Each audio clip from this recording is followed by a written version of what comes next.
Мир полон чудес, но есть места, которые поразят даже самых искушенных путешественников. Представьте себе остров, о котором мало кто слышал. Место, где природа словно из фантастического фильма, а жизнь течет по своим древним законам.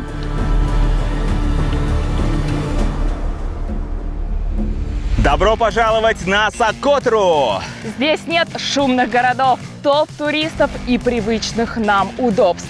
Только первозданная красота, и в этом выпуске мы вам покажем совершенно другой мир. Погнали!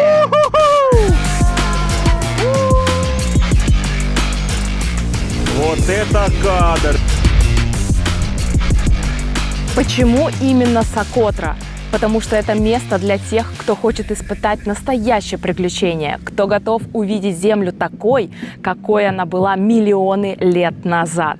Мы покажем вам, почему Сокотру называют самым инопланетным островом на Земле.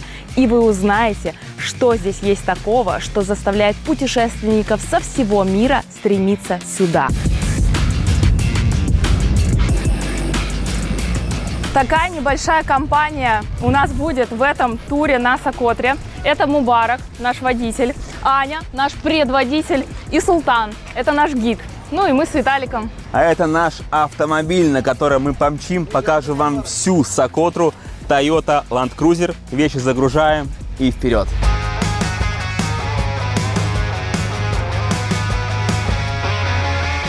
Сокотра – уникальный остров, затерянный между Аравийским морем и Индийским океаном. Принадлежит Йемену и находится в 350 километрах от его материковой части. И в 240 километрах к востоку от побережья Сомали. Первая остановка на заправке. Казалось бы, да что здесь такого? Но как это круто смотрится. Вокруг пустыня, выжженная земля, желтый песок и такая заржавевшая, покрывшаяся коррозией металла заправка. И главные гости здесь, вот, пожалуйста, в тенечке козы отдыхают.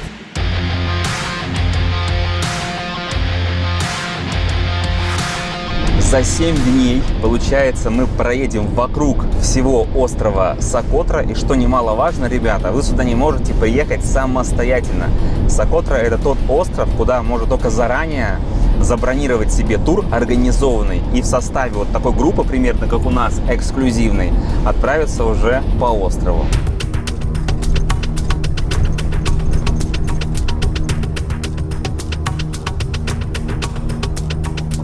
Буквально 1,5 часа и начинается красота. Мы приехали в лагуну, которая называется Детва. И это место одно из самых красивейших на Сокотре, с длинным песчаным пляжем в несколько километров. Мы сейчас поднимемся на смотровую, еще сверху посмотрим, но уже отсюда такой вид нереальный. И вот этот белый песок. А вот такое я люблю. Походы, скалолазание, там, где есть риск для жизни. Но, конечно же, все это сопровождается потрясающим райским видом. И, как видите, мы поднимаемся с нашими ребятками, гидами. То есть даже если мы сорвемся со скалы, нас обязательно спасут.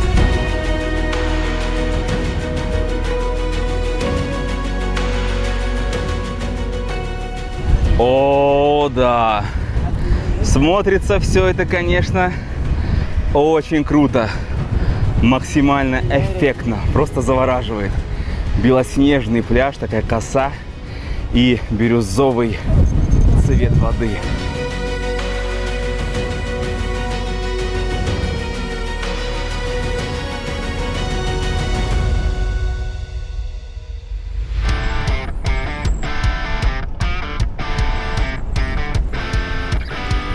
Мы спустились вниз лагуны, чтобы здесь отобедать. Там ребята сейчас все накрывают, а мы тем временем мажемся, потому что солнце ядерное. СПФ с собой обязательно. Не хотелось бы сгореть в первый день, конечно, потому что мы после дома сюда прилетели.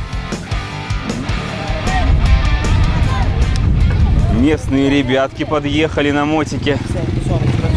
Что-то предлагают. Втроем на мотике что-то предлагают. А что у них там есть такое? А, крабы, что ли, да? Крабами ребята торгуют. Продают. Если вдруг у нас еды бы не было, а еда у нас есть. Продают такие местные бандиты. Наш полевой лагерь полностью обустроенный. Вот у нас есть место, где можно помыть руки. Прямо на дереве. Краник открываем и моем. А из еды у нас сегодня рис. Все здесь накладывают, обслуживают. Полевая такая кухня. Пожалуйста, уютный, комфортный стол. Поляна накрыта, есть овощи, есть фрукты. Замечательно. При желании можно еще и вон там вот посидеть по-турецки или по-арабски.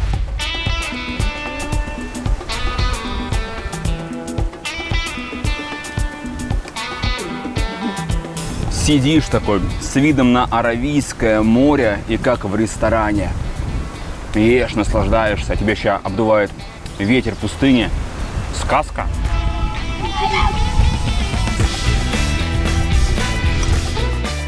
А пока мы ели, ребята уже готовят нам лагерь, ставят палаточки. Мы здесь будем сегодня ночевать и остаемся здесь на 2 ночи.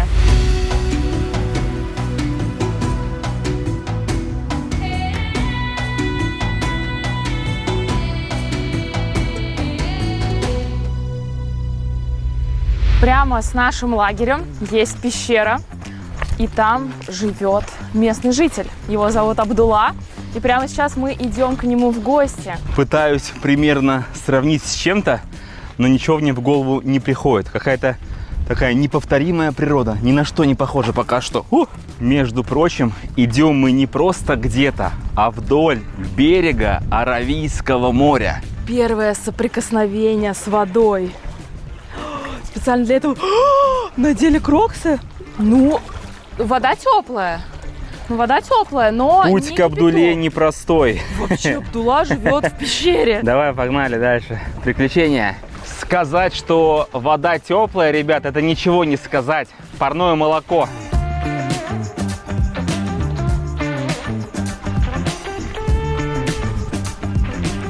Ребята, смотрите, что я увидела. Скала в виде слона. Голова слона и прям хобот как будто висит.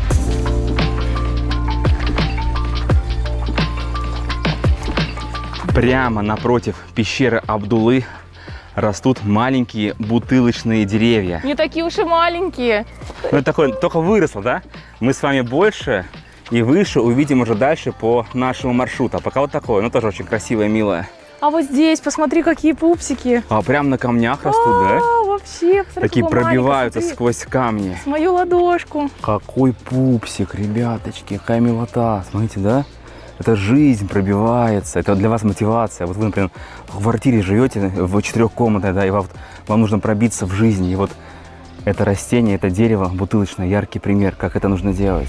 Заходим в пещеру по лестнице. Лестница украшена костями кита. У Абдуллы здесь все предусмотрено для встречи гостей. Коврик постелил, чтобы посидеть.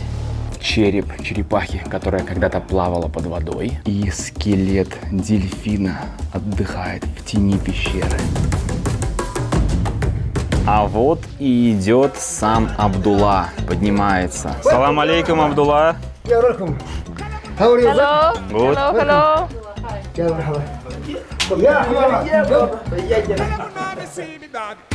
Давайте делать.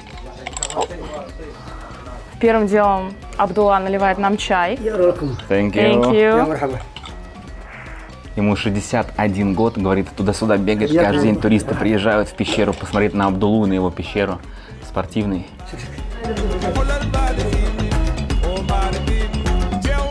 У Абдуллы, как в Таиланде, перед тем, как зайти в помещение, а это помещение, нужно снять обувь. Потом можно сесть уже на ковер.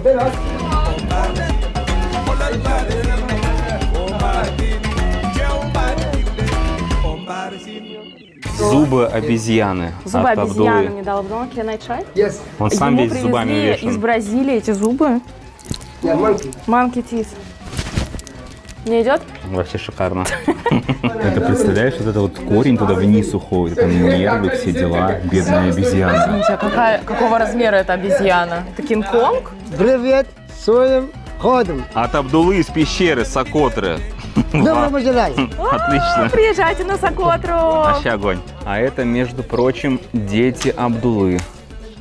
Не знаю, здесь ли они живут, но мне кажется, они просто так вам помогают, потом в палаточку куда-то уходят. А теперь спускаемся с Абдулой туда вниз к морю, он нам будет показывать морскую живность.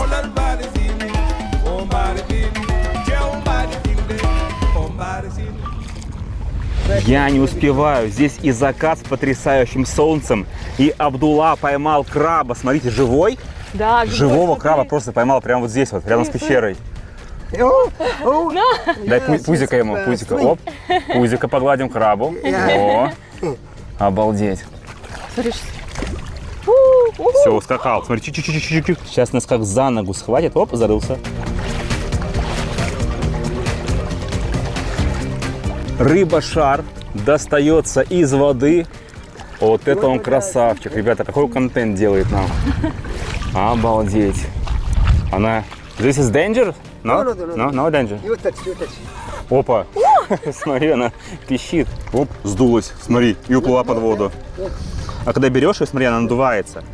Да? Оп. Смотри, и надулась сразу же, как шарик. Ребята, рыба-шар. Там закат видно сзади? Да, такой Вообще. Это первый день на... Господи. Это только первый день. Она сдувается. Опускаем.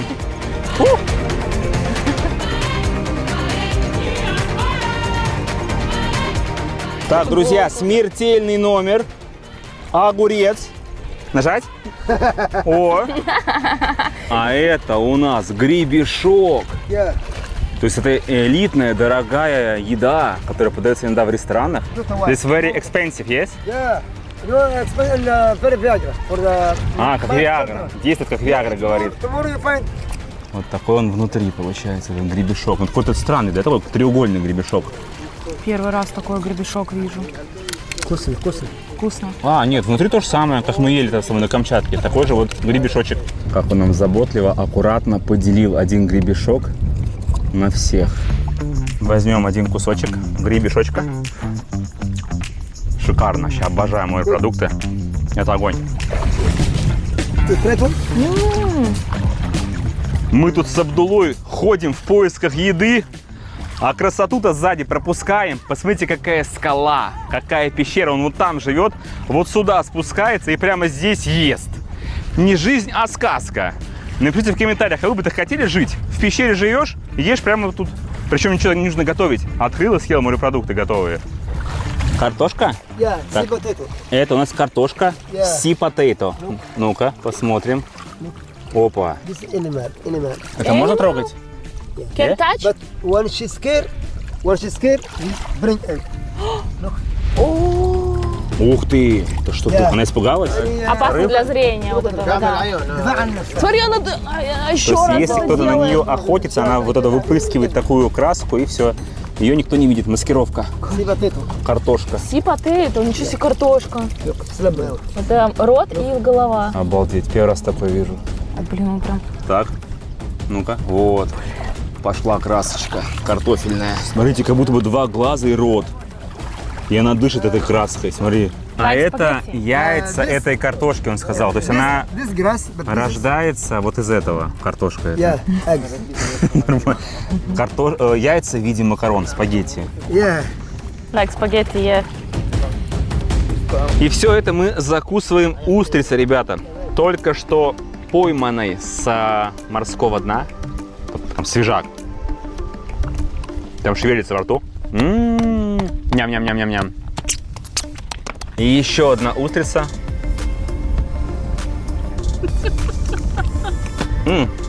Фантастика. Дастиш, фантастиш. Получается, сейчас отлив. Вся вода ушла, и здесь много устриц. Прямо здесь их раздалбливаем. И очень вкусно поглощаем. Спасибо большое за все. Доброго пожелания. Да, спасибо. Thank you so much. Бака. Пока. А ты знаешь, Он сказал как вака. Вака, вака, эй, эй. Прошу заметить, что мы не варвары. Здесь все местные вот так вот ходят и также собирают устриц, а может быть что-то и еще. Первый день прошел идеально.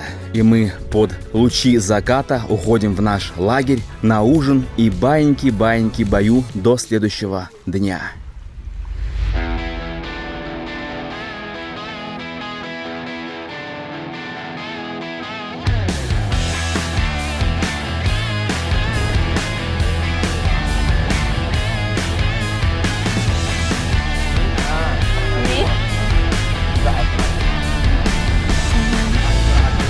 Утро начинается с города Калансия. Мы сюда приехали для того, чтобы сесть на лодку и отправиться в одну из самых красивых лагун на острове Сокотра. К нам сразу же подошло очень много детей, девочки такие красивые, все улыбаются, здороваются. Но вот честно, если бы я сюда, наверное, приехала сама с тобой, я бы вообще из машины не вышла. Такая атмосфера, все смотрят сразу на тебя, да? Ты что такой с камеры вышел, все снимаешь? Загружаемся на лодочку. Здесь все уже подготовлено. Так, Окей. заползаем. Оба. Окей. Между прочим, Калансия – это второй по величине город на Сокотре. Атмосфера бомбовая. Столько здесь детей. Слушайте, у нас обычно из деревень дети все уезжают, а здесь детям некуда уезжать. Все, они тут живут.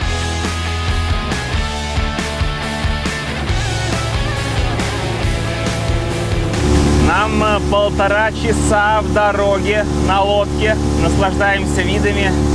Мчим в сказочную лагуну.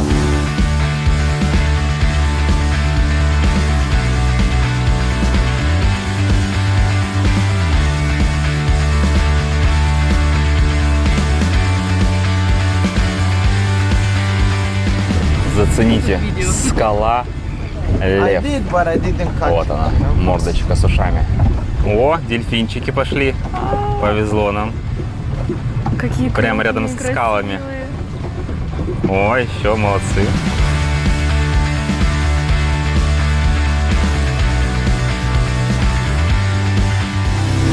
Если честно, нам сейчас это напоминает, наверное, ну, Сапениду получается, да? Да. Когда на Манты, на Манта-Пойнт 66 мчишь, тоже такие скалы отвесные. Ну, красиво вообще. Очень красиво. Необычная такая природа. бирюзовая вода. Вообще Мальдивская. Получается, часть Марса соединена, да, с морем, с бирюзовым. Добро пожаловать на белоснежный пляж Шоаб.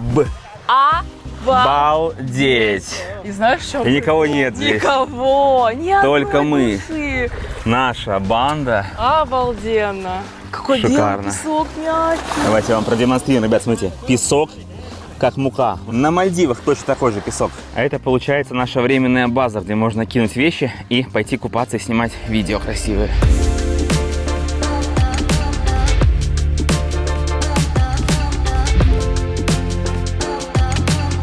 Этот пляж как мечта, воплощенная в реальность. Белоснежный песок, усыпанный мелкими ракушками, и безупречная, нереально прозрачная вода, переливающаяся оттенками бирюзы и аквамарина.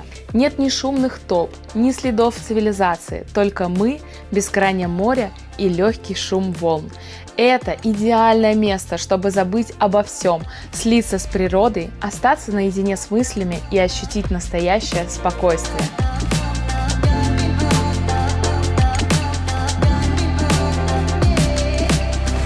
Если бы на Мальдивах были горы, то Мальдивы выглядели бы именно так. Обалдеть. Вот этот цвет воды. Давай, Альзон. Ошалеть. Вот это виды, конечно, я в шоке. Оу, мое белое питерское тело, которое целый месяц было дома, наконец-то погружается в рай. О, да! А тем временем Мубарак, как вы видите, это местный. И в отличие от Мальдив, здесь местные купаются. Мубарак, how are you? All good. How are you? Very good, I'm fine. Красиво. Очень красиво. Очень красиво. Очень красиво. А как эффектно Мубарак смотрится на фоне этих гор и белого пляжа. Он даже такой черненький весь, загорелый. Это мы белые. И для закрепления видеоматериала совместный кадр на эксклюзивном пляже. Ребята, Если у вас есть возможность, я вам уже могу сказать, обязательно приезжайте. Если вы были уже на Мальдивах, там в Таиланде, вам нужны свежие новые эмоции, Сокотра — это именно то место. А тем временем Мубарак зарылся в песок, ребята. Посмотрите, как ребенок вот так зарылся, веселый сидит, кайфует. Такие вот тут развлечения на пляже. Зарыть Мубарака в песок называется. Накупались, назагорались, наснимались. Прыгаем на лодку, уже поднимаются волны и мчим обратно к нашей базе, где нас ждет обед. Поехали!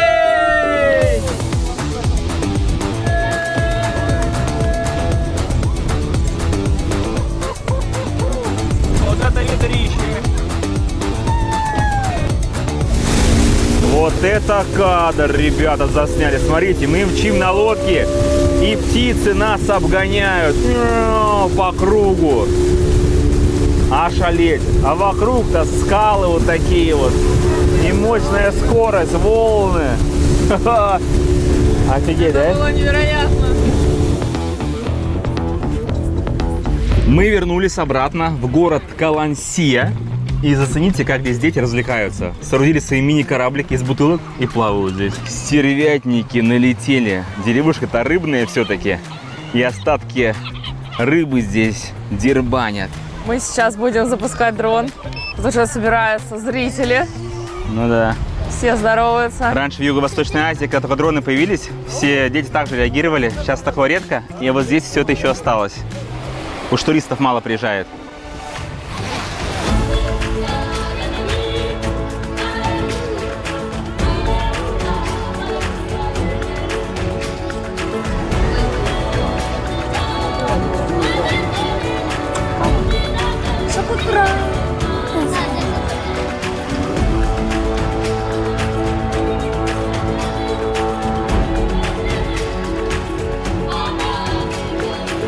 Даже маленький вышел со своим матрасом надувным. Егуд, тут уже и взрослые подтянулись. Такое вот развлечение. Полет закончен, все в восторге. Всем бай-бай. Смотрите, чувак с рыбой. Это просто с рыбой, просто я не могу с него. Знаете, когда в детстве нет игрушек, но у тебя есть рыба. Так, зафиксируем всех ребят. Так они классно на камеру реагируют, мне нравится. Обалденные люди, добрые. О, бай-бай.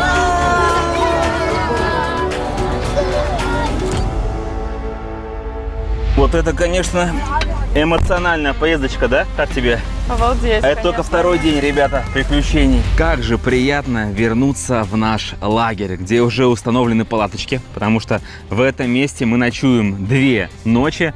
Ну и, собственно, сейчас в ожидании обеда, который ребятки уже готовят. Ну и, как вы видите, здесь достаточно масштабное пространство. И обратите внимание, как мало палаток. Поэтому, ребята, Сокотра – это то место, куда нужно сейчас ехать и зафиксировать этот остров нетронутым, потому что, возможно, скоро все изменится.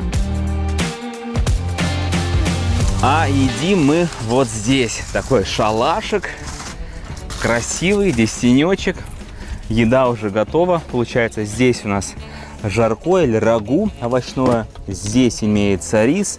Это рыбка. Хумус, Хумус. арбуз, овощи, это лепешки очень вкусные и еще рыба. Лимонады холодные тоже имеются. Программа очень активная.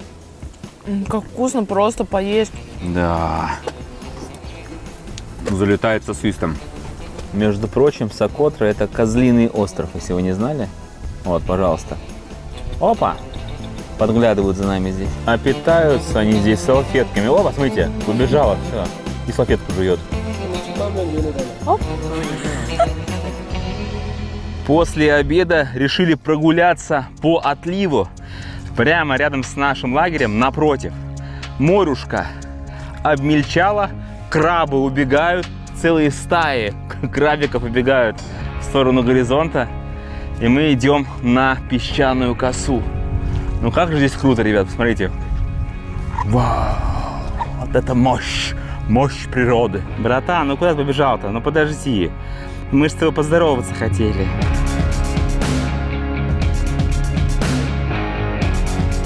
Добро пожаловать в Боливию, Солончак-Уюни. Глубина вот такая вот, а вокруг необъятные просторы. И мы идем на косу, а где-то там позади наш лагерь. Да, здесь целое крабье царство, они все убегают от нас.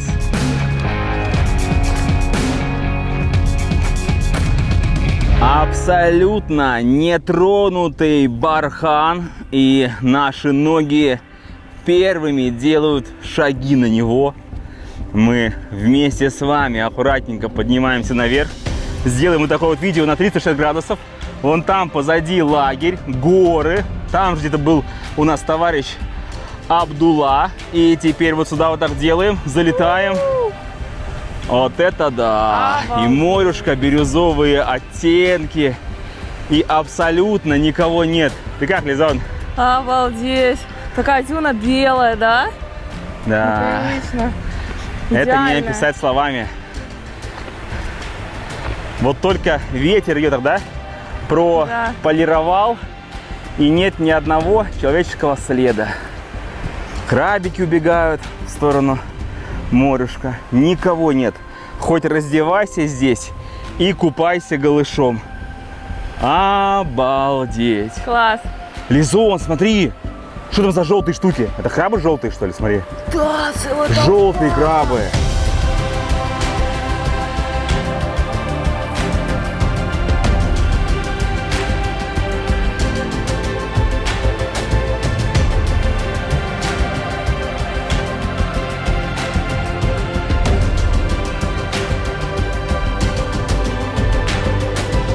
Стойте, я же к вам.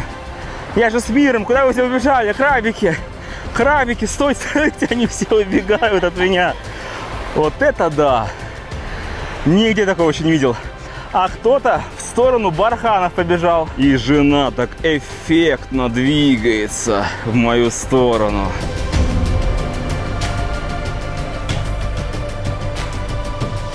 Смотрите, ребята, у чувака осьминог. Он прям остановился. Мы обратно возвращаемся к нам в лагерь. Вот целый осьминог, поймал его. И, видимо, можно купить. Very good. You catch? Very good. Может, он хочет нам продать. Спроси у него, сколько стоит. How much you sell? How much? А? How much? Ахтубот. Octopus. Очень не продает, да.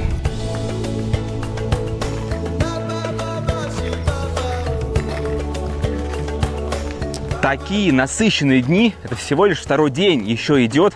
Мы поднялись на гору на автомобиле, вон там внизу наш лагерь.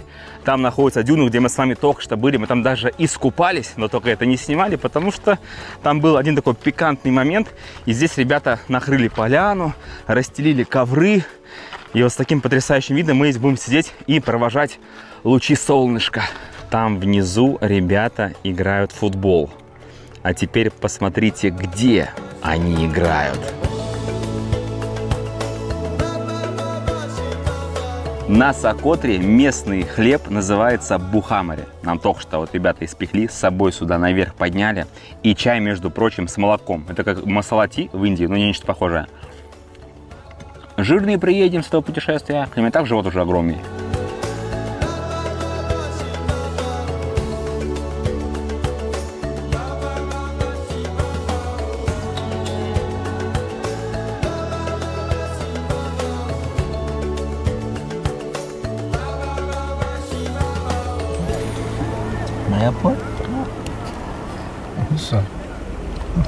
Наступил третий день, самый долгожданный, потому что именно сегодня будут те самые драконовые деревья, ради которых многие летят на Сокотру.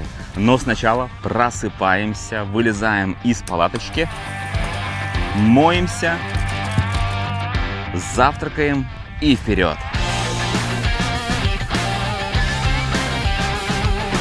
По дороге мы заехали к партии танков. Здесь их на острове, ребята, десятки штук. И в 80-х годах, получается, сюда их доставили русские, чтобы защитить остров от любой напасти недоброжелателей. Они вокруг всего острова раскиданы, но смотрятся эффектно. Заржавевшие, но смотрите, какие качественные, до сих пор стоят.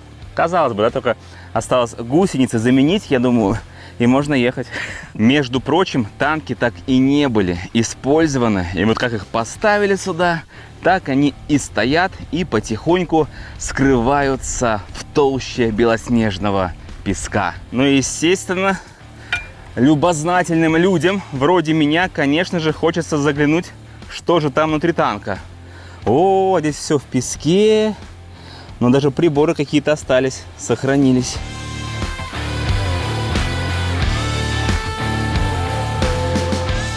Мубарак очень любит сниматься, фотографироваться. Он такая у нас модель. Поэтому, ребята, напишите, пожалуйста, ему приятный комментарий обязательно. И когда будете приезжать сюда, на Сокотру, передавайте ему привет от нас. Он будет очень рад. Hi from Italy, да, я тебя вижу. Да, он такой классный вообще. Танки Russia. Да. Танки Раша. Ой. Я шел, врезался в автомобиль. Где нас ждет уже Аня? Так, погнали.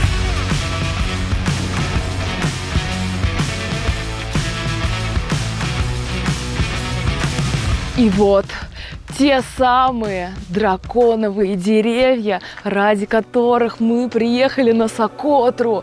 Обалдеть, какое огромное дерево. Посмотрите, вот эта вот крона в форме зонтика. Оно идеальное, понимаете? Просто идеальное дерево. Мы остановились для того, чтобы сфотографироваться около этого дерева. Чуть попозже еще поедем в лес, где этих деревьев будет много. Но вот это дерево, оно потрясающее, оно идеальное. И знаменито это дерево именно тем, что, во-первых, оно растет на Сокотре, во-вторых, у него красная смола, или как еще называют ее, кровь дракона.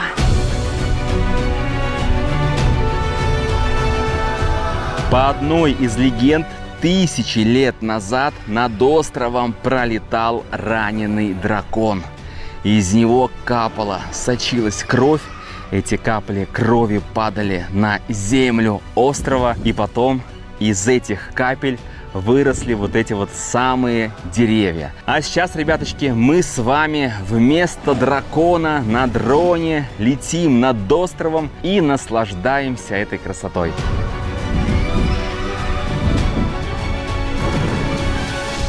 Итак, друзья, Мубарак привез нас в место, где выращивают эти драконьи деревья. Вот так вот открываются. Спасибо. Заходим. Вот таким вот малышам 12 лет. Как я уже сказала, они растут очень медленно. И в последнее время популяция этих деревьев резко сократилась, потому что маленькие побеги начали есть козы, другие животные. И поэтому решили, что их нужно спасать, выращивать. И вот такое специальное место, как заповедник, да, сделали. Выращивают их здесь. И место обнесено забором, проволокой, сеткой, чтобы ни одно животное не испортило малышей. А так сразу не скажешь, вот когда маленькое дерево похоже на ананас или на финиковую пальму, которая только начинает расти. А пока мы ходили, нашу Аню уже ребята здесь захватывают. Здорово. А, коса. Какие пупсики. Многие ребята говорят, не снимай, а эти вот с радостью. Молодцы. Кулачок отбей.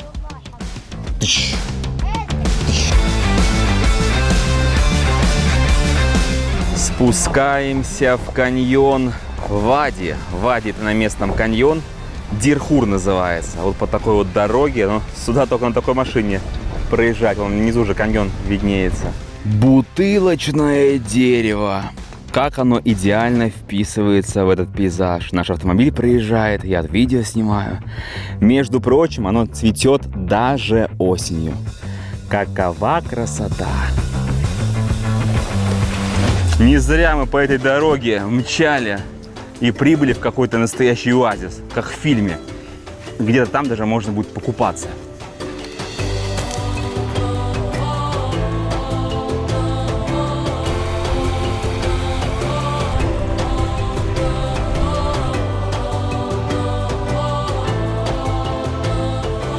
Но это, конечно, действительно райский оазис.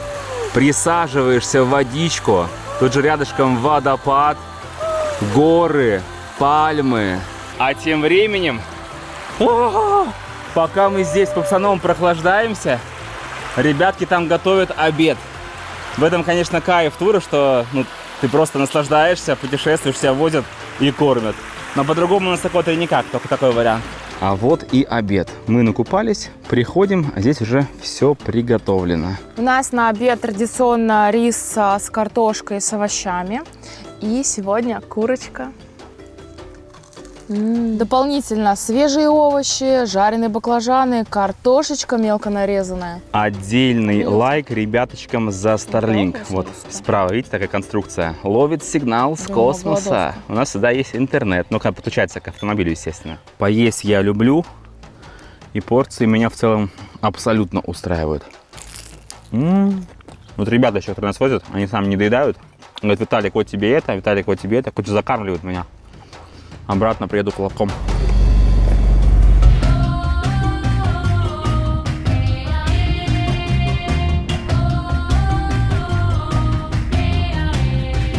После вкусного обеда мы приехали прямо в лес к драконовым деревьям. Мы сейчас пойдем в небольшой трек, но даже здесь, просто на дороге, видно, насколько много таких деревьев. Они очень красивые, такие шапки зеленые. Я тут подумал, мы же очень много разных лесов видели, много треков у нас было, разные восхождения. Если задать себе вопрос, какой самый красивый лес был на нашем пути, ребята, это самый красивый лес 100% из всех, где мы были.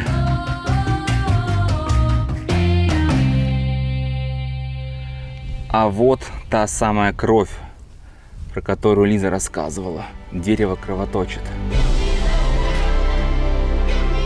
Буквально 10 минут подъемчика, такого простенького, и мы с вами видим тысячи драконовых деревьев. Там вначале одному радовались, думали, все, ничего лучше не увидим. А здесь какие масштабы, и все это принадлежит полностью нам. Ни одного человека, только наша мини-группа. Все, никого. Весь остров принадлежит нам! Самое время для второй легенды. На острове когда-то жил кровожадный дракон, поедающий слонов. Но нашелся старый и большой слон, который упал на дракона и раздавил его. А на месте пролившейся крови выросли огромные деревья. Первое растение этого вида выросло из крови дракона. И если его ранить, то оно начинает выделять смолу или кровь дракона. В древности считали, что эта смола обладает магическими и даже целебными свойствами. Сейчас ее используют как лекарство и природный краситель. Растут деревья очень медленно, поэтому возраст многих деревьев острова Сокотра перевалил за несколько сотен лет. Уникальная съемка. Семья бутылочных деревьев. Папа, мама, а снизу детки.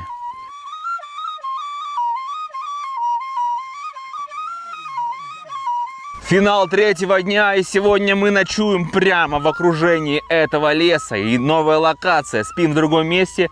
И, как я вижу, ребята приготовили шатер. А у нас же две машины, между прочим. И мы едем на одной, нас все нам показывают, а другая уезжает вперед и уже все готовит. Что мне здесь нравится больше всего, то что ничего не нужно самому собирать. Ребята забирают с машины все матрасы, палаточки, идут раскладываться. Учитывая, что на Сокотру вообще нельзя приехать, как мы уже говорили, вне тура, только с туром, я в полной мере оценил, что такое вот действительно качественно подготовленный тур. Когда ты просто ездишь, наслаждаешься, ни о чем не думаешь, просто камера здесь, камера тут, снимаешь, купаешься, видишь всю эту природу, но вот всем этим не занимаешься. Вообще огонь.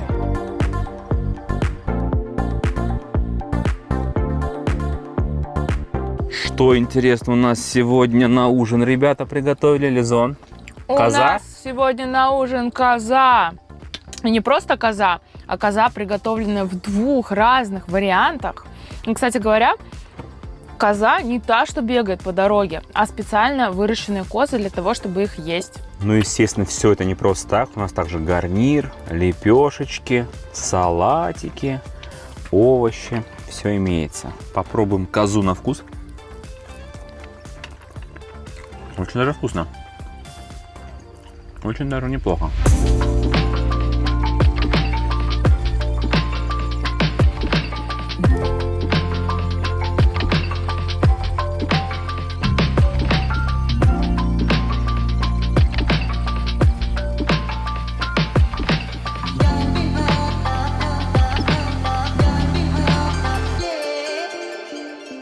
Вот это сейчас был рассвет. Фантастический.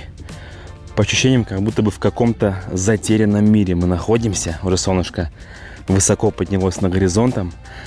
Но вот эти вот горы на заднем фоне такие размыленные, так эффектно смотрятся. И деревья, целый лес. самый популярный вопрос всех интересует, как же с туалетом, как же с душем. Ребята, вот, пожалуйста, в каждом месте у нас ставится палаточка. Здесь находится биотуалет, там и водичка, и туалетная бумага. Все это имеется. И отдельно стоит душик, пожалуйста. Здесь все по напорам. Здесь надо как бы такую штуку подкачать. Накачиваешь, делаешь давление. Все, запускаешь душ и, пожалуйста, опа, и моешься. И напомню, что у нас 2 автомобиля. В одном чисто кухня едет. И вот она кухня раскладная. Ребята сейчас там приготовили завтрак. Получается, вон там у нас такая стоит конструкция, где мы завтракаем. Дальше были наши палатки. А здесь уже собирается автомобиль, в котором мы путешествуем. На завтрак у нас вареные яйца. Фасоль, которую я полюбил. Лепешечки. И омлет. А у козы, как обычно, на завтрак салфетки и банки. После завтрака, ребята, 4-й наш день начинается с живописной дороги в скалах, в горах. Сама дорога такого желто-оранжевого цвета, а вокруг бесконечное количество драконовых деревьев. И вот когда солнышко только-только поднялось над горизонтом, это так красиво и живописно смотрится. Идеальный свет для съемок этих деревьев. И наша машинка с высоты такая маленькая, казалось бы, да, мчится. Ну как мчится? Еле-еле передвигаемся, потому что дорога, мягко говоря, не очень. Это максимальная скорость. Зато самая идеальная возможность насладиться не спеша дорогой и всем тем, что нас окружает.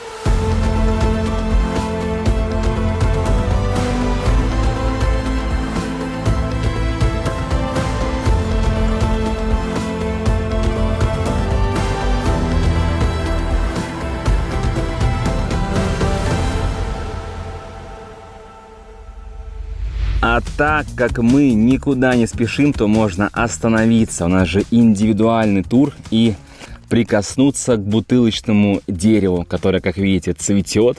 Мне так не нравится. Это такие, знаешь, жирненькие деревья, упитанные. Они тоже, как и мы, любят поесть, поэтому они с пузиком. Но на самом деле вон там вот внутри очень много воды. Таким образом они сохраняют влагу внутри, потому что вокруг пустыня, чтобы здесь не высохнуть. Кто там? Кто там? Слушайте, такое ощущение, что если приложить больше усилий, как будто бы оно может смяться. Оно прям такое мягенькое даже, знаете? И прям чувствуется, что оно наполнено водой. То есть такое, внутри влага, а вот этот сам корпус твердый, и не пропускает сюда воду. И даже от солнца, если ствол нагревается, вода не испаряется. А это уже, видимо, достаточно старое такое дерево бутылочное. Посмотрите. Ой, я прям чувствую влагу эту внутри. Оно такое, кстати, оно прохладненькое. То есть здесь солнце, до него дотрагиваешься, а оно прохладненькое. Как вы поняли, деньги особо здесь тратить некуда, потому что в тур все включено, но все-таки у местных жителей кое-что можно прикупить. И это вот такие вот пакетики, каждый примерно по $2. И это, ребята, кровь дракона. Это вот такой порошочек, который делается из внутренностей драконового дерева. Он разводится в воде и накладывается на лицо. Получается маска. И также здесь есть вот такие вот деревья, с которых собирают смолу. И это ладан, благовония, которые поджигаются, кладутся на уголечек. Они очень вкусно пахнут даже через пакет. И можно использовать дома. Взяли на подарки.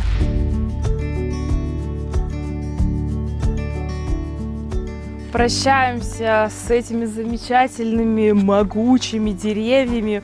Иди обниму. Остановились на потрясающей смотровой площадке с видом на каньон.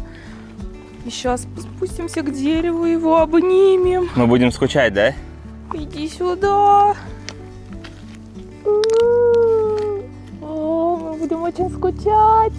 И обязательно вернемся на Сокотру.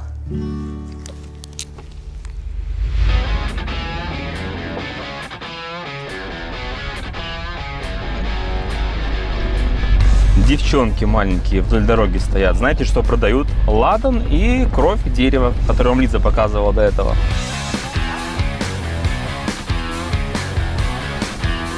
Самое время заправиться. Мы еще ни разу не заправлялись. У нас здесь, как обычно, на заправочке козы отдыхают. И вот мы заезжаем Из такого огромного баллона с бензином будем сейчас заправляться.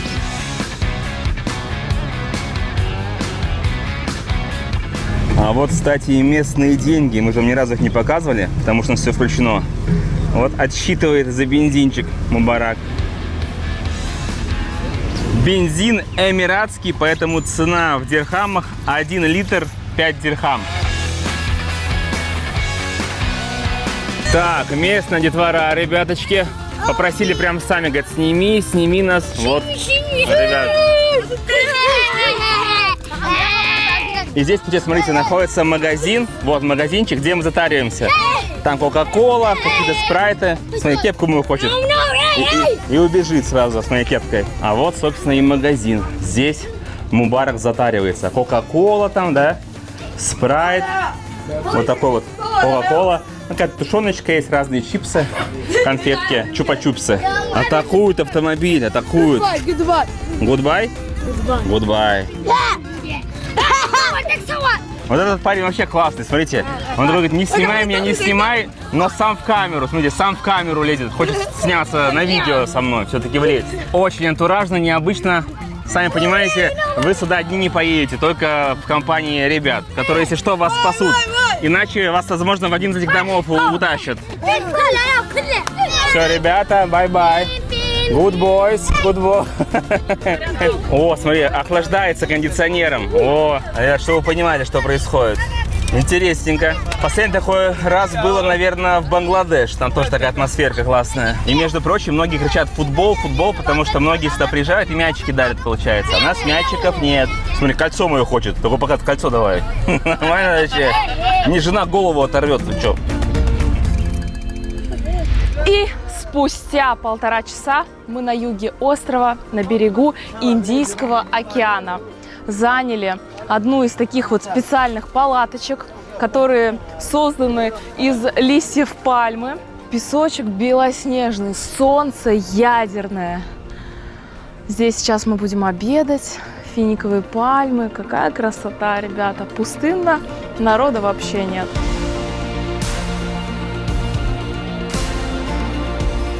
Мы с вами переместились на берег Индийского океана, ведь Сокотра омывается с одной стороны морем, а с другой океаном. И здесь все прекрасно. Яркая бирюзовая вода встречается с белоснежным песком, а легкий шум волн успокаивает и уносит мысли далеко-далеко. На этом пляже, да и в целом на Сокотре чувствуешь себя полностью оторванным от остального мира. Как будто остров принадлежит только тебе. Так как кормят нас очень хорошо, я думаю, что мы сейчас не утонем. Мы будем как поплавки всплывать над поверхностью Индийского океана. Морские котики, вперед! Купаемся в Индийском океане. У-ху! Небольшие волны присутствуют на этом участке, но Виталий храбро идет вперед. И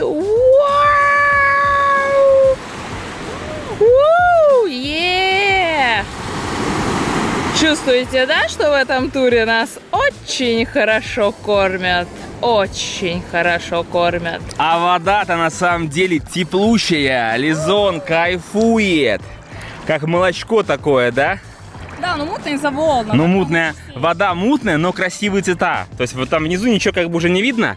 Но какой вид. Сзади белоснежный пляж, горы, облака. Такое вот прекрасное небо. И вот это все для нас. Ни единой души, ребята. Пляж, который вы видите, да? Там нет ни одного человека. И именно в этом кайф и изюминка Сокотры.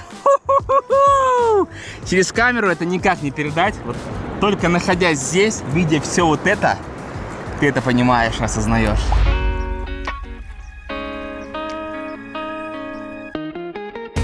Вот это я кадр зафиксировал, ребята. Мы этих птичек называем валерами. Два валеры развлекаются. А вообще это египетские стервятники официально. После такого потрясающего купания в Индийском океане у нас обед. в шатре, в тенечке.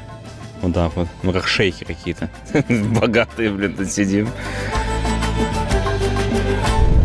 Мубарак, where are we going? Go now to Cap. Cap somewhere. Ага. В пещеру. В пещеру едем. Вон там, он прямо по горизонту. Мы мчим по песчаной выжженной дороге. И в скале пещера, которая нас интересует. Пещера выглядит очень эпично, называется Дагуб.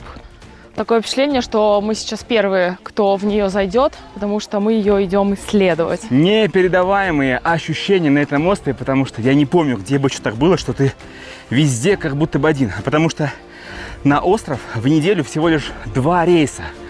Вот в мировом масштабе всего лишь 2 рейса. И каким-то образом все люди, все туристы по всему острову разбредаются. И вот ты на места приходишь, вот, посмотрите, только наша бригада, вот ребятки, с которыми мы едем, которые нас сопровождают, уже подошли к пещере. А изнутри это даже не поддается никакому описанию. Ребята, в мире нет слов, которыми можно было бы описать эту пещеру, особенно вид отсюда, изнутри пещеры, в сторону Индийского океана.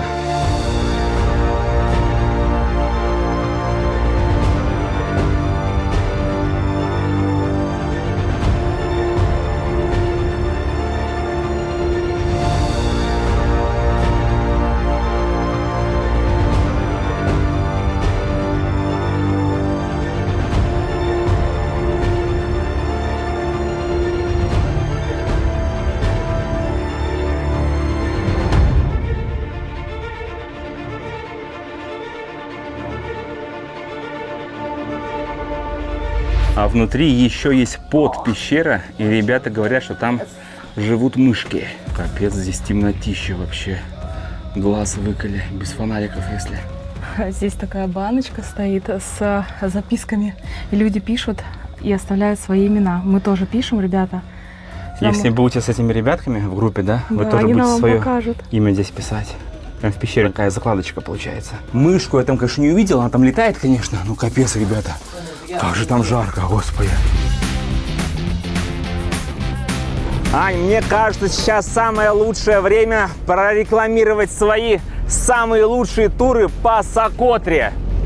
Друзья, приезжайте на Сокотру, мы вас всех очень ждем. Мы покажем вам этот незабываемый, невероятный остров, полный классных мест, красот, уникальных деревьев, животных и невероятного Индийского океана и Аравийского.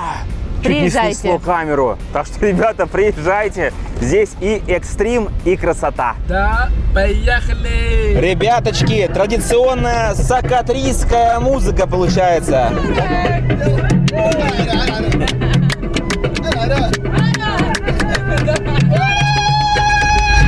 Сегодняшнее место нашей ночевки не менее потрясающее. Это Малые Дюны. Мы сейчас на них поднимаемся прямо на закате, и здесь есть люди. Представляете? Впервые за 4 дня мы видим людей. Ну, просто на самом деле нам повезло. То есть так все люди распределились, что там, где мы останавливались, их не было. Они по другому маршруту ехали. Пустыня называется Захак. И ее фишка в том, что она находится прямо внутри острова. И здесь также можно покататься на верблюдах, но мы этого делать не будем. Зато смотрим, как эффектно Елизавета шагает по барханам и песчаным дюнам в лучах заката.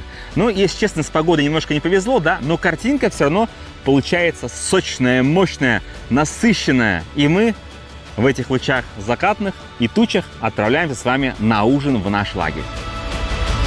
А вот и место лагеря. И заметьте, здесь еще другие палаточки, хоть на людей посмотреть. Вот. Это максимум, что будет на местах, если ехать. Что по палатке, ребяточки? Она большая, вместительная, 2 человека спокойно помещается. Также здесь матрас раз, матрас два, прям как на кровати, такие мягкие матрасы.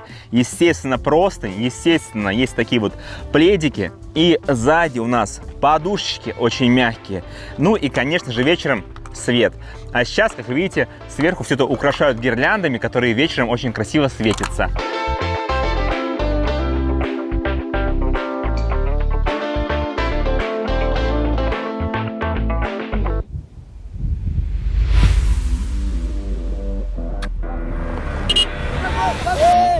5-й день нашего путешествия начинается с невероятно красивой дороги.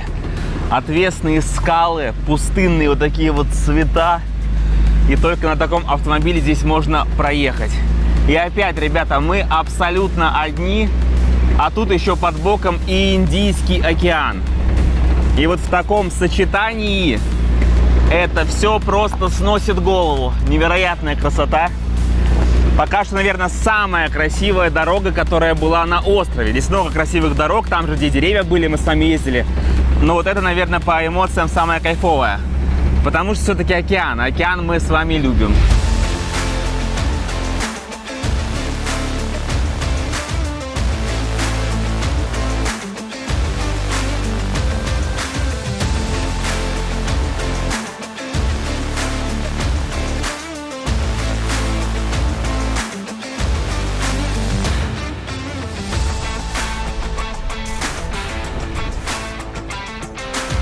А иногда дорога бывает вот такая вот непредсказуемая. Прямо по каньону едем. Я вышел, чтобы вам подснять.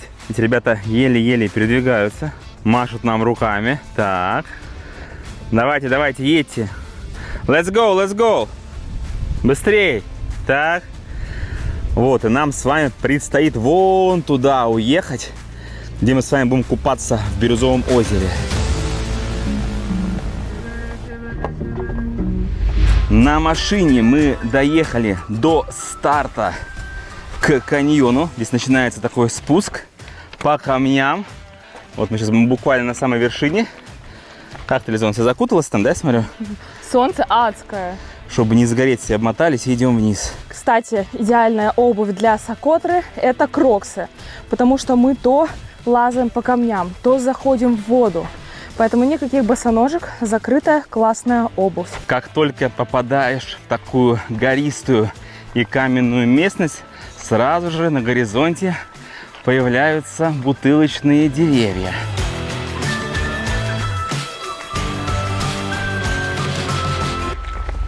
Мы на месте. Добро пожаловать в каньон Вади Калисан. Обалдеть! Не зря мы сюда ехали. Жарища, все руки горят, намазаны маслом. И вот такая красотища. То есть каньон, там водопады. Из водопадов получается такое мини-озеро в каньоне. Кристально чистая водичка. Здесь можно купаться и прыгать прямо с этой высоты. Переодеваемся и вперед. Для начала посмотрим, как прыгает Султан. Султан, are you ready? Let's go! Покажи мастер-класс. Во! Бам! Теперь очередь Виталика. Ты готов? Да, я буду прыгать в виде гориллы. Вау! Это определенно одно из самых офигенных мест.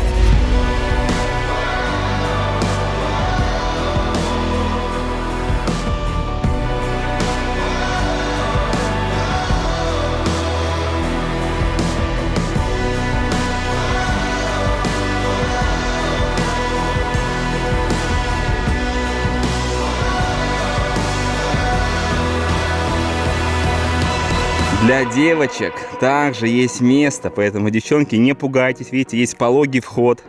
Вы заходите, погружаетесь в водичку и просто плаваете. Наслаждайтесь, прыгать не обязательно. Ну что, как эмоции там? Офигенно, ребята!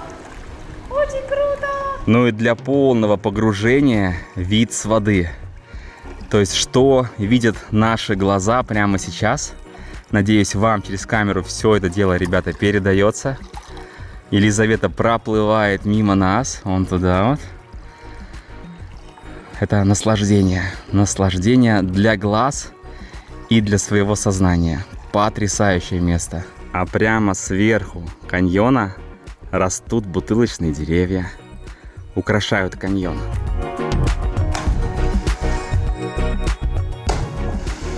Кайф? Вот это, конечно, наплавался, блин. Это обалдеть. Эмоции непередаваемые. Все, возвращаемся обратно. Сейчас подниматься вверх. Все вспотеем, наверное. Вот так все смотрится, ребята. Масштабы невероятные. Вот сюда, здесь каньон, получается, тут огромное количество камней. И все это вон туда вдаль выходит. Мы быстренько переоделись и пошли обратно. И как видите, я не стал рисковать. Сверху просто полотенчик, а здесь шарфик, чтобы сейчас футболку сохранить сухой. Потом там наверху ее уже надену на себя.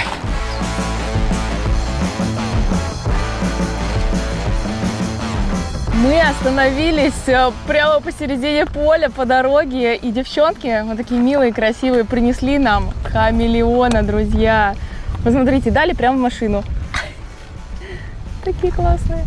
Опа, то есть он меняет цвет, правильно? Ну да, по идее. Если его напугать. Пока не меняет. Он даже не пугается, видите? Сидит просто и посматривает, что происходит вокруг. Вот хамелеончик. Какие глаза у него интересные. И хамелеон отправляется к Мубараку. This chameleon. Хамелеон. Вы представляете? То есть эти ребятки нас прям ждали, потому что это выжженная земля. Вот там у них такая маленькая деревенька, они прям выжидают автомобиль. И когда видят его на горизонте, прям бегут. Возвращаем обратно хамелеона. Окей. Thank you. Bye-bye.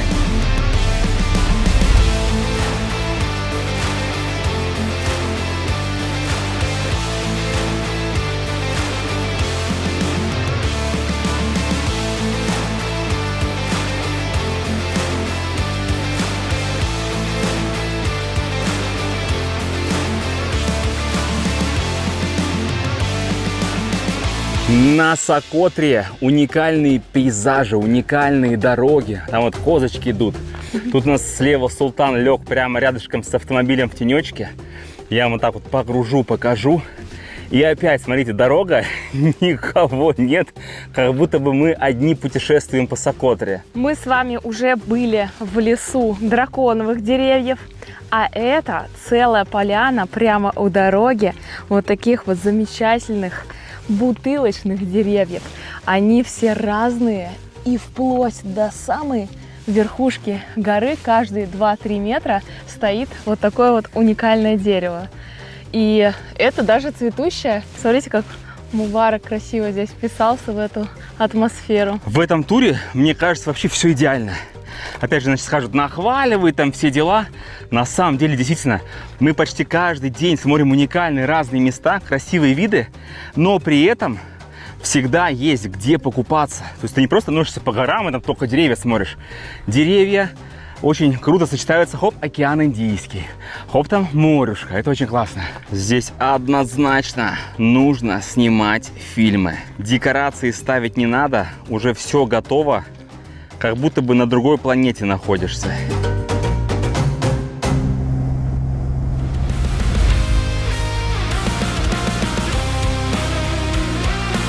А вот и те самые песчаные дюны. Большая дюна и малая дюна. И как ювелирно наш автомобиль рассекает белоснежный песок, и мы движемся к месту очередной ночевки. И она будет прямо напротив этих дюн с видом на пляж. О, да! Вот это виды! Вот это Сокотра! Каждый день просто новые свежие эмоции. Хватит меня уже удивлять, совсем разбаловали. Потом после Сокотры куда-нибудь поедем. Фу, что это вообще? Где вот как на Сокотре? А нигде. Такой только на Сокотре, понимаете? Мы приехали, а ребята на втором автомобиле уже сюда нас обогнали, разложили лагерь. Прямо на берегу, внимание, уже Аравийское море. Все, здесь ночуем, здесь завтракаем, ужинаем и поднимаемся на дюны. В этом лагере мы не одни. Там на горизонте виднеются люди, стоят палаточки, довольно-таки много, потому что рядом аэропорт, и многие свой путь начинают именно отсюда, с этой локации. Ну, как вы видите, на экране уже появилось тело, и это тело побежало купаться в Аравийское море. Давно в море не купались, то океаны, то какие-то лагуны. И вот, наконец-то, морешко.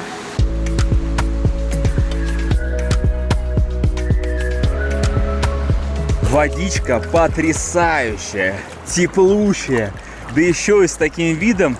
Единственное, что сейчас все уже в тень ушло. Завтра утром здесь просыпаемся и прямо, я представляю, с палатки выбегаем и ныряем в морюшко. Покупался, помылся и перед ужином у человека шиша тайм. Прям как будто в собственной кальянной.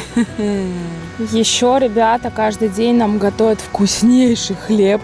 Просто посмотрите на этот живот уже огромный. И остановиться нельзя. Если вы думаете, что на Сокотре нечего есть, ребята, как же вы ошибаетесь?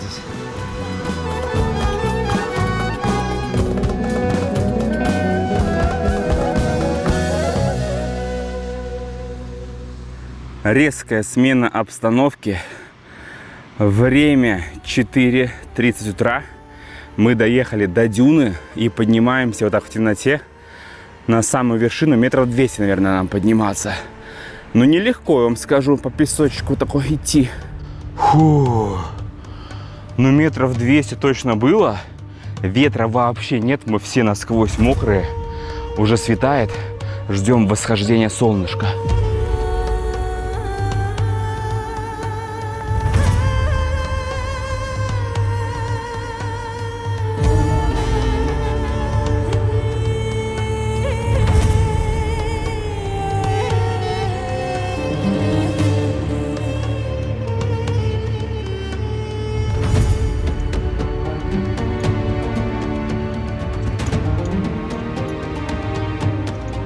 Наступил самый эпичный день на Сокотре. Дамы и господа, пожалуйста, солнышко взошло. Ну и, наверное, ради этого места мы сюда точно ехали, потому что это как визитная карточка. Дюны, уходящие в морюшко. И здесь же высоченные горы. Лизон тут набрала разных побрякушек, чтобы мы сделали эффектные кадры в нашу телегу, в Инстаграм, в ВКонтакте, ребята. Вот все ссылочки всплыли, подписывайтесь. Там все это будет выходить. Набрала, посмотрите. Золото и серебро, драгоценности.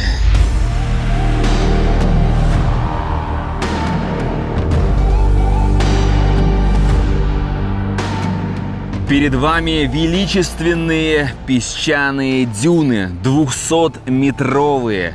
За ними возвышается горный массив, который смотрит прямо на Аравийское море. И мы, как маленькие букашечки, пытаемся здесь снять потрясающие, невероятно, шедеврально красивые кадры. И надеемся, что у нас это получается, друзья. И пока дрон парит в воздухе, у вас есть возможность написать комментарий под это видео, подписаться на канал и поставить мощный, сочный лайк за такую красоту. А теперь можно спускаться вниз. У-ху-ху! Все наснимали, нафотографировались. Ребята, это огонь, это огнище. Бежим к нашему лагерю, ведь там нас ждет мощный завтрак.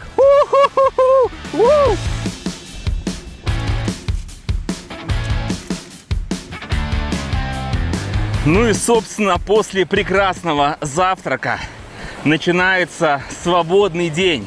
Вот так мы делаем. Такая вот здесь река у нас образовалась от волн. И, пожалуйста.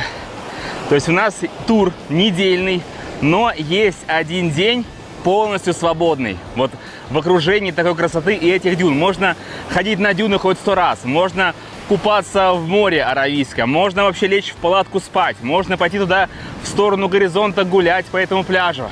Это круто. Свободный день – это огромный бонус. Напишите в комментариях, если вы знаете какое-то место похожее на это. Я пока что в своих воспоминаниях и из копилки стран, в которых мы были, не могу вытащить примерно что-то похожее на вот это. Давай, Лизон, залетай. Водичка, самый кайф. Вот это идеальный ракурс. С видом на дюны купаемся. У-ху-ху! А, волна! Пошла. Кайф, да?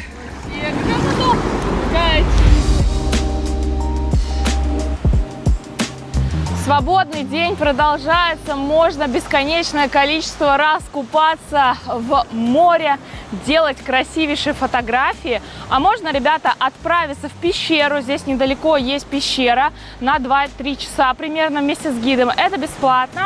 Также можно поехать на рыбалку. Рыбалка уже платная, примерно $90. Вас вывозят на несколько часов в море, и вы там рыбачите, а улов потом можно приготовить вечером. О, да, ребята, это тушеночка с макаронами, то есть макароны по-флотски на прекрасном острове Сокотра. Также к макарончикам идет салат и рыбка, а также рис и овощное рагу. Тестировать еду будет профессионал.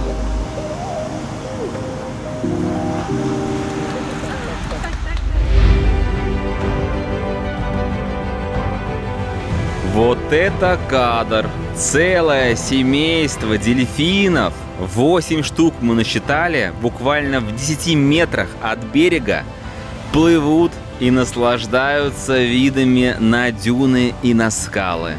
А наш дрон прямо над ними ювелирно парит, выдавая вам такую потрясающую красоту. Что-то мы засиделись в лагере. Свободный день, конечно, это хорошо, но хочется уже двигаться дальше. И мы сейчас мчим на место, где сливается Аравийское море с Индийским океаном. Проезжаем через местную деревеньку. Все дети, когда видят автомобиль, выходят, обязательно машут руками, улыбаются. Все доброжелательные. Вы, кстати, заметили, что я уже как местный выгляжу? Думаю, вот заняться туризмом, буду гидом по Сокотре. Excuse me. Барак сказал, что у Виталика повязка рыбака. Достал свой шарф и сейчас сделает ему настоящую профессиональную повязку, а не вот это, то, что было до этого. Он прям на бок даже сделал. О. Это приветствие на Сокотре, ребята. Мы дико извиняемся, ребята, это по-сокотрийски был поцелуй. Поздороваться — это вот так вот. Вот все. По дороге заехали в место, откуда стартует поездка на рыбалку. Для всех желающих. Очень много лодок, рыбаки. Ну и, как видите, рыба здесь имеется. Мы на месте. Здесь остатки кита, его кости. Получается, вон там вот слева Аравийское море, справа уже идет Индийский океан. И прям в этом месте прям потоки этих волн сталкиваются, так в друг друга взрываются. Мы хотим сейчас дрон поднять, все это с воздуха посмотреть.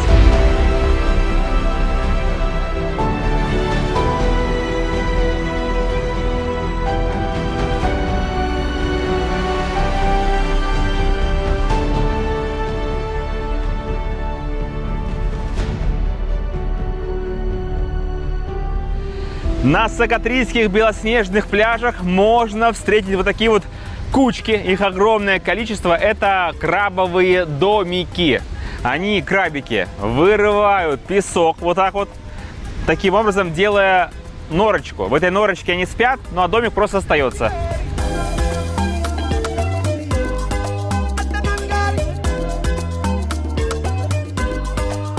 Алло, сокотрийская семья?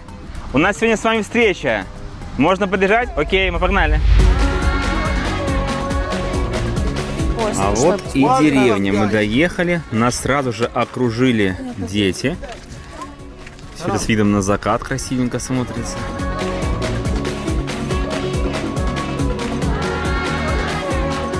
Нас встретили, приютили, напоили таким мощным ядерным имбирным чаем. Очень много детей было, всех поснимали, все доброжелательные. Ребята, вы не поверите, это сокотрийский стул. То есть так вот делаешь, типа сидишь, спина не напрягается. Реально рабочая схема. Да? То есть здесь в горах хочешь присесть, вот так вот сделал, все, откидываешься и сидишь. Нормально. Из шерсти овцы сделано. На ужин нас сегодня конкретно удивили, ребята. Не потому что рыба каждый день, можно сказать. Вот рыба, Здесь, вот смотрите, много всего, салатики. Посмотрите вот сюда. Здесь лежат 2 лобстера. И мы хотим сделать вот так вот. Берешь лобстера и вот так отламываешь. Это хвост. И здесь такое мясо сочное. Вот это белок. Очень вкусный. Седьмое утро в палатке. Мы просыпаемся, и мы уже настолько привыкли. Встаешь, рассвет, тебя обдувает ветерок, солнышко встает, рядом море или океан. И такое чувство свободы невероятное. Но, к сожалению, вся эта сказка уже близится к своему логическому завершению. Сегодня последний день нашего путешествия, и впереди парочка очень крутых мест и снорклинг.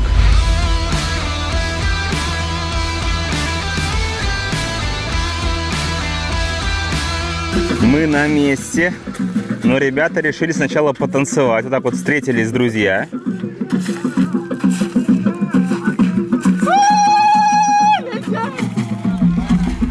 Идти нам примерно 3 километра. Время 7:30 утра, чтобы вы понимали. Во все треки, помимо нашего гида Султана, с нами ходит еще местный гид из общины. Здесь так принято. И мы его подобрали прямо в деревне, и он ехал с нами на авто сбоку. Воспользуемся лайфхаком, снимем одежду и будем подниматься вот так, чтобы на обратном пути надеть сухую одежду. По дороге, естественно, огромное количество бутылочных деревьев, потому что здесь влажно, и скалы, они любят такие места. Смотрите, как интересно оно растет. Прямо на краешке камня. Вот как это тогда получается, такое чудо природы? Мы были в огромном количестве разных трекингов, но вот природа здесь, по этим тропам, она не похожа ни на что, нигде такого нет.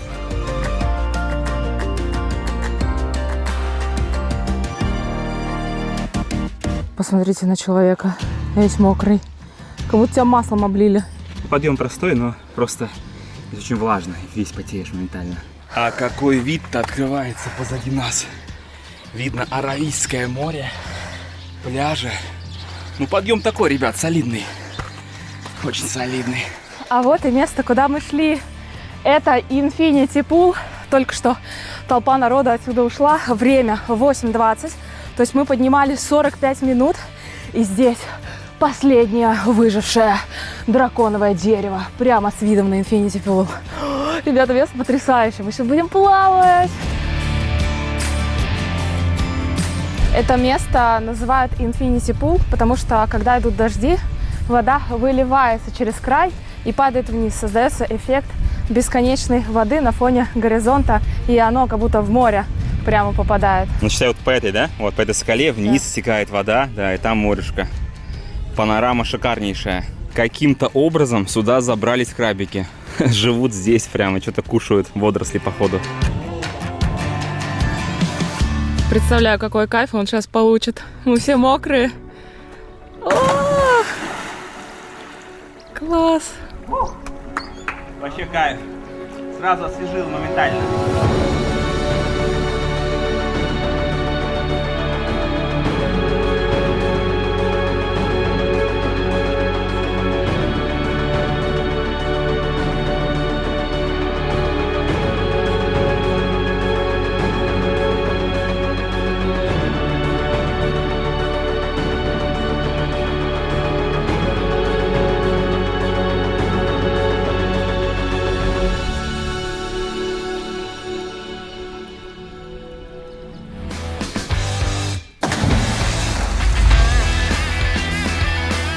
Буквально в 5 минутах езды от Infinity бассейна находится вот такое вот красивейшее местечко, где мы остановились пообедать в беседках, отобедали, и Виталик уже бегом бежит купаться. К сожалению, конечно, погодка испортилась, но вода такая же теплая, Аравийское море, можно забежать, попрыгать на волнах вот так вот и вообще классно провести время. Песочек белоснежный, море чистейшее. Морской заповедник Дихамри. Наша следующая точка. Берем ласты, маску. парочку кораллов, штаны. Чтобы вы понимали, здесь весь берег все состоит из кораллов полностью. Посмотрим, что там. Погода, конечно, не благоволит, но мы же профессионалы, камера с нами. Попробуем что-нибудь снять.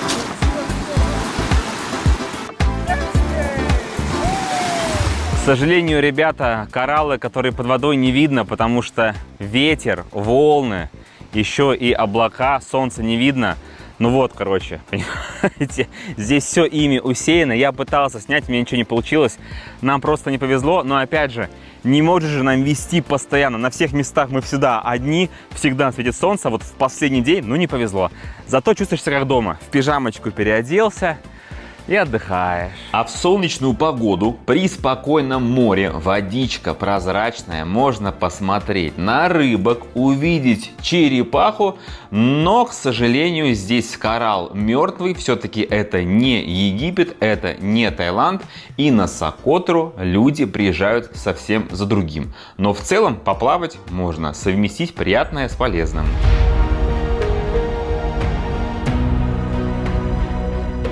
Даже домики полностью сделаны из кораллов. И обратите внимание, как много автомобилей. И нам действительно повезло. Никого из них никогда не было на местах. Мы везде были одни. Заходим в этот коралловый домик, и здесь уже накрыта поляна. Разная выпечка, всякие вкусняшки, попкорн, кальян. Это даже не обед и даже не ужин. Это просто перекус. Мы отлично выспались. Была последняя 7-я ночь в палатке, и уже подъезжаем к столице, Хадибу, и, собственно, нас уже ждет вылет. И, как видите, огромное количество детишек вышли попрощаться со своим ходом, потому что они покидают остров. Это было топовое путешествие, нам очень понравилось. Спасибо огромное ребятам. Мубарак, the best driver. Аня, супер организаторы. Это коза тоже входит в комплект этого путешествия. Если вы тоже хотите в такое отправиться, подобное, то все ссылочки будут в описании. Wild Spirit Сокотра, ну, невероятно было. И в палатке было в целом комфортно спать, и еда шикарная, и невероятные виды. Друзья, приезжайте на Сокотру, мы вас очень ждем, покажем этот потрясающий остров. Приезжайте на Сокотра. Это семья Мубарака, и мы вообще благодарим Мубарака за его и вообще всю команду. Это Ахмед, Радван, Муса, которые готовили для нас, все ухаживали. И, конечно, Мубарак, best driver, best фотографер, да? И Султана, нашего гида. Всех благодарим. Это моя часть благодарения, потому что мне все очень понравилось, ребята. Это просто лучший тур. И Виталик вам не сказал, что если вы пройдете по ссылочке в описании, вы получите $200 скидку на тур по промокоду своим ходом, да? Да. Фантастика.